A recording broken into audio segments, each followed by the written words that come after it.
ನಿಮಗ ಯಾವ ಹೂಗಳು ಇಷ್ಟ ನೋಡ್ರಿ ಆ ಹೂದಿಂತ ಐತ್ ನೋಡ್ರಿ ನೀವ ಮಸ್ತ್ ಪರ್ಫ್ಯೂಮ್ ನ ಮನಿಯೊಳಗೆ ಮಾಡ್ಕೋಬಹುದು. ಅದು ಹೆಂಗಂತ ಹೇಳ್ತೀನಿ ಅದಕ್ಕಿಂತ ಮೊದ್ಲ ಕಮೆಂಟ್ ಒಳಗ ನಿಮಗ ಯಾವ ಒಂದು ಹೂ ಅಂದ್ರೆ ಬಹಳ ಇಷ್ಟ ಅಂತ ಹೇಳಿ ಕಮೆಂಟ್ ಒಳಗ ಹೇಳ್ರಿ. ಒಂದು ದೊಡ್ಡ ಬೊಗಾನಿ ಇರ್ತವ್ರಿ ಇಲ್ಲ ಒಂದ್ ದೊಡ್ಡ ಬೌಲ್ ಇರ್ತವ್ರಿ, ಅದ್ರೊಳಗೆ ಐತ್ ನೋಡ್ರಿ ಸುತ್ತಲೂ ಹೂವ ಇಟ್ಕೊಂಡು ಆಮೇಲೆ ಒಂದ್ ಸ್ವಲ್ಪ ನೀರ್ನ ಹಾಕಿ ನಟ್ ನಡ್ಬರ್ಕ ಆ ಹೂಗಳು ನಟ್ ನಡ್ಬರ್ಕ ಐತ್ ನೋಡ್ರಿ.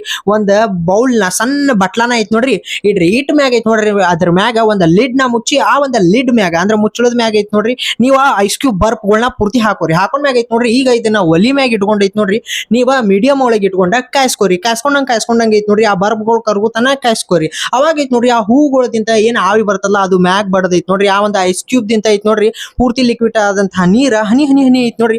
ಆ ಒಂದು ಮುಚ್ಚಳದ ನಟ್ ನಡ್ಬಾರ್ಕ ಹೋಲ್ದಿಂತ ಲಿಡ್ದಿಂತ ಬಂದೈತ್ ನೋಡ್ರಿ. ಆ ಒಂದು ಸಣ್ಣ ಬೌಲ್ ಒಳಗ ಗೊಳೆ ಆಗ್ತೈತಿ. ಆ ಒಂದು ಗೊಳೆ ಆಗಿದ್ದ ಲಿಕ್ವಿಡ್ ಐತ್ ನೋಡ್ರಿ ಆ ಹೂಗಳದ ಒಂದು ಪರ್ಫ್ಯೂಮ್ ನ. ಆ ಒಂದು ಪರ್ಫ್ಯೂಮ್ ಐತ್ ನೋಡ್ರಿ ಒಂದ್ ಸ್ಪ್ರೇ ಬಾಟ್ಲಿ ಒಳಗ ಹಾಕೊಂಡೈತ್ ನೋಡ್ರಿ ನೀವ ಪರ್ಫ್ಯೂಮ್ ಗತ್ಲಿ ಐತ್ ನೋಡ್ರಿ ಡೈಲಿ ಬಟ್ಟಿಗೆ ಇಲ್ಲ ಬಾಡಿ ಸ್ಪ್ರೇ ಆಗಿ ಐತ್ ನೋಡ್ರಿ ಬಳಸಬಹುದು ನೋಡ್ರಿ. ಈ ಒಂದು ವಿಡಿಯೋನ ಸೇವ್ ಮಾಡ್ಕೊಂಡು ನಿಮ್ ಫ್ರೆಂಡ್ಸ್ಗೂ ಶೇರ್ ಮಾಡ್ರಿ, ಅವ್ರಿಗೂ ಈ ಒಂದು ಐಡಿಯಾ ಯೂಸ್ ಆಗ್ಲಿ.